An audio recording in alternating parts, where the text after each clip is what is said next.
Ces jeunes filles ont marché dans la commune urbaine de Koya avec des messages captivants.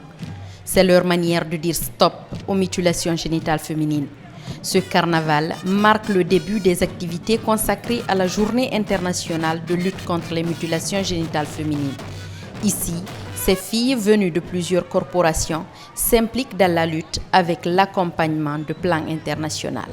Aujourd'hui, à cette journée du 6 février, on a mené des sensibilisations dans les marchés, les ateliers de couture et aussi dans les écoles, afin aussi de réveiller les consciences de nos parents, de leur pousser, nous-mêmes les jeunes filles, de nous pousser à prendre notre destin en main afin de refuser cette pratique. Les mutilations génitales féminines sont des pratiques ancestrales qui entraînent de graves conséquences sur la santé de la femme.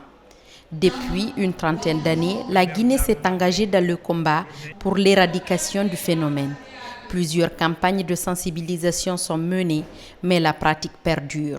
Je suis toujours optimiste parce que chaque année, chaque seconde, on fait un pas dans cette lutte. Avant, on ne pouvait pas parler de l'excision.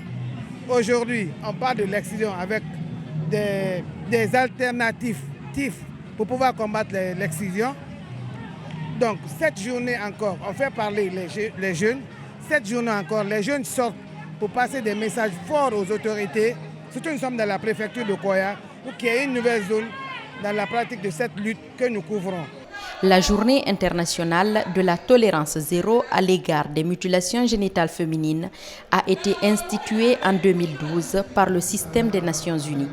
Elle doit servir à intensifier les campagnes de sensibilisation pour mettre fin à la pratique d'ici à 2030.